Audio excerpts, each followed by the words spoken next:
Assalamualaikum warahmatullahi wabarakatuh. Pada sehat ya. Lakukan ikhtiar, langitkan doa. Semangat!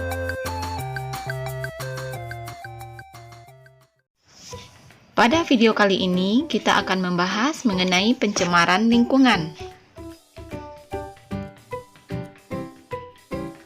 Sebelum kita masuk ke materi pokok, kita bahas dulu sedikit mengenai dinamika populasi.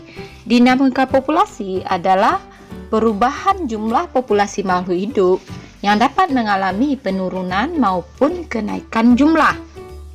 Dinamika populasi ini dipengaruhi oleh faktor adanya predasi, kompetisi, bencana alam, dan aktivitas manusia. Nah, aktivitas manusia inilah yang akan kita bahas pada video kali ini yang berkaitan dengan pencemaran lingkungan yang mengakibatkan menurunnya kualitas lingkungan berpengaruh terhadap dinamika populasi makhluk hidup, baik itu hewan maupun tumbuhan.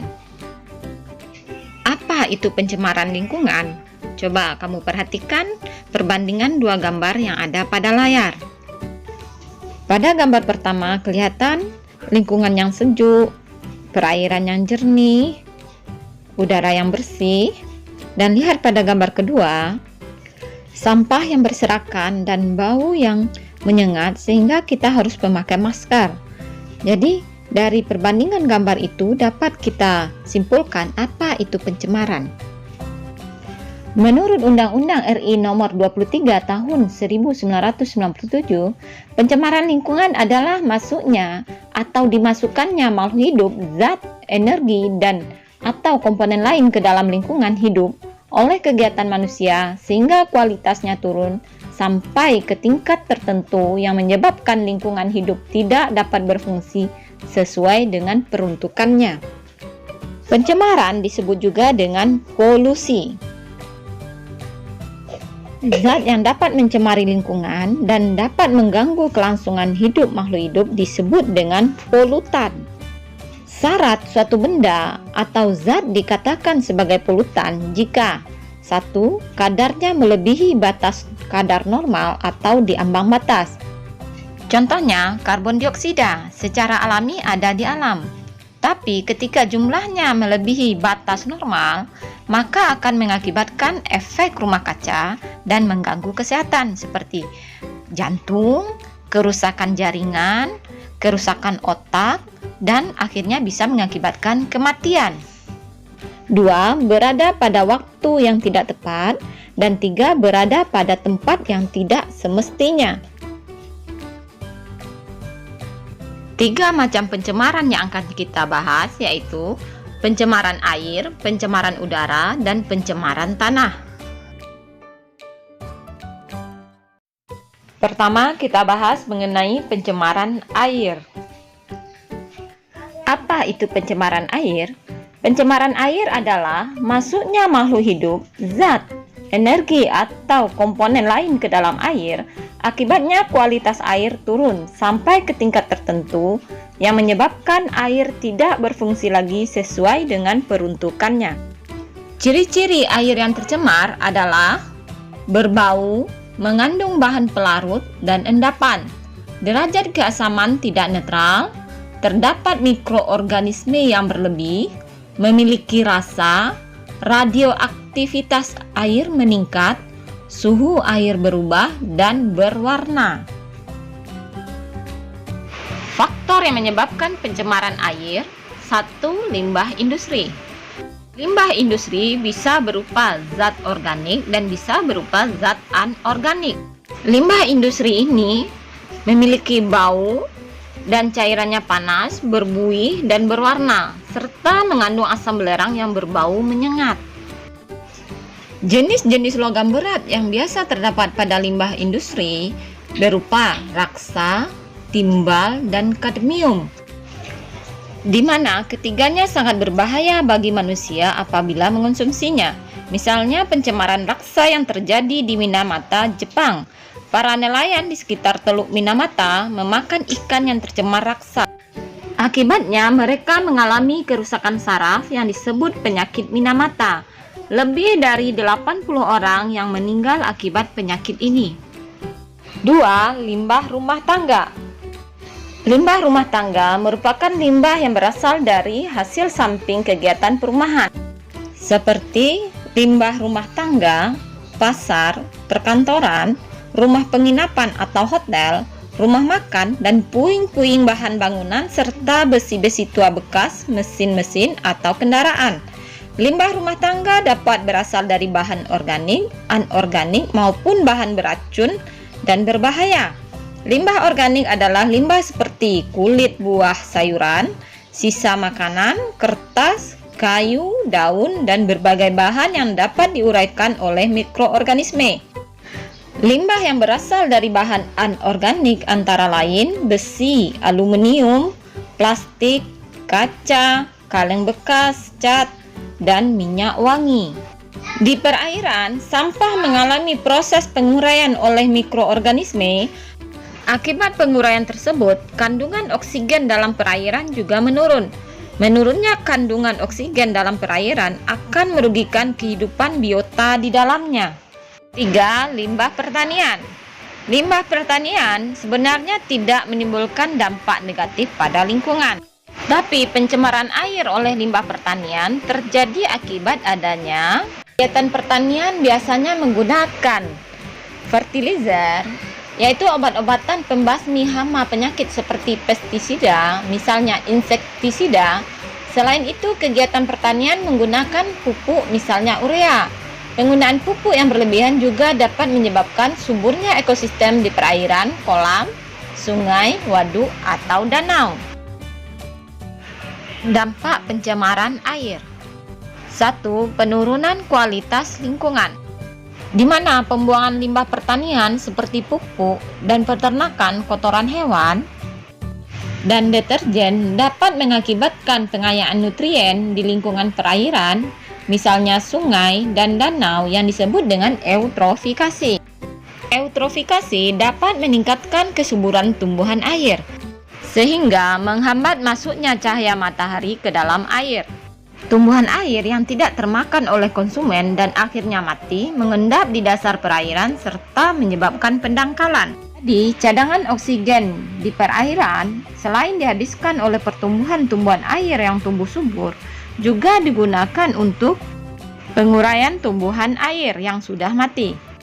Berkurangnya cadangan oksigen di air mengakibatkan matinya makhluk hidup air atau biota air, mengganggu keseimbangan ekosistem perairan. Dampak pencemaran air yang kedua yaitu gangguan kesehatan. Air limbah yang tidak dikelola dengan baik akan menimbulkan berbagai penyakit. Tidak menutup kemungkinan di dalam air limbah tersebut mengandung virus dan bakteri yang menyebabkan penyakit.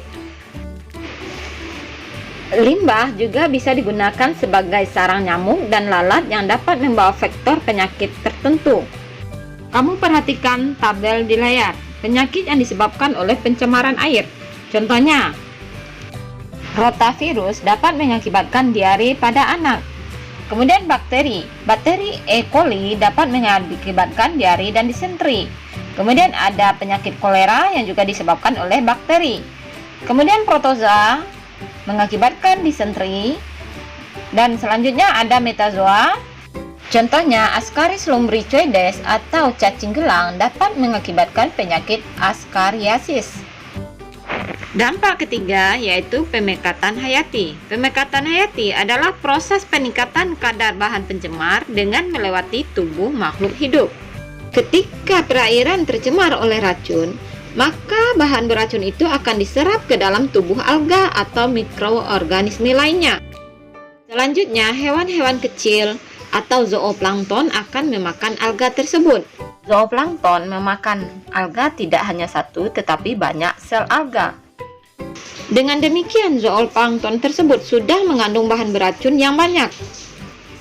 Kemudian ikan kecil akan memakan zooplankton, dan ikan kecil akan dimakan oleh ikan besar. Makin banyak ikan besar memakan ikan-ikan kecil, maka makin banyak bahan pencemar yang masuk ke dalam tubuh ikan besar. Coba kamu bayangkan, ketika ikan itu dimakan oleh manusia, berapa banyak bahan pencemar yang akhirnya menumpuk di dalam tubuh manusia. Inilah salah satu contoh yang dimaksud dengan pemekatan hayati. Dampak keempat yaitu mengganggu pemandangan. 5. Mempercepat proses kerusakan benda. Ada sebagian air limbah yang mengandung zat yang dapat diubah oleh bakteri anaerob menjadi gas yang dapat merusak seperti H2S. Gas ini dapat mempercepat proses perkaratan pada besi. Cara penanggulangan pencemaran air. 1. Pembuatan kolam stabilisasi. 2. IPAL atau instalasi pengolahan air limbah. 3. Pengelolaan ekskreta. Pembuatan kolam stabilisasi. Dalam kolam stabilisasi, air limbah diolah secara alamiah untuk menetralisasi zat-zat pencemar sebelum air limbah dialirkan ke sungai. Kolam stabilisasi yang umum digunakan adalah kolam anaerobik, kolam fakultatif, atau pengolahan air limbah yang tercemar bahan organik pekat, dan kolam maturasi, yaitu pemusnahan mikroorganisme patogen. Kolam stabilisasi ini dapat digunakan oleh semua kalangan karena mudah memilikinya dan murah harganya. IPAL atau instalasi pengolahan air limbah. Pengolahan ini dilakukan melalui 3 tahapan, yaitu 1. Primary treatment merupakan pengolahan pertama yang bertujuan untuk memisahkan zat padat dan zat cair dengan menggunakan filter atau saringan dan bak sedimentasi. 2. Secondary treatment merupakan pengolahan kedua yang bertujuan untuk mengoagulasikan, menghilangkan koloid, dan menstabilisasikan zat organik dalam limbah. 3. Tertiary treatment merupakan lanjutan dari pengolahan kedua, yaitu menghilangkan nutrisi atau unsur hara, khususnya nitrat dan fosfat, serta penambahan klor untuk memusnahkan mikroorganisme patogen. Mikroorganisme patogen maksudnya adalah mikroorganisme penyebab penyakit. Selanjutnya, pengelolaan ekskreta. Ekskreta adalah produk buangan seperti air kencing, tinja, keringat. Pada ekskreta banyak mengandung bakteri patogen penyebab penyakit. Jika tidak dikelola dengan baik, ekskreta dapat menimbulkan berbagai penyakit.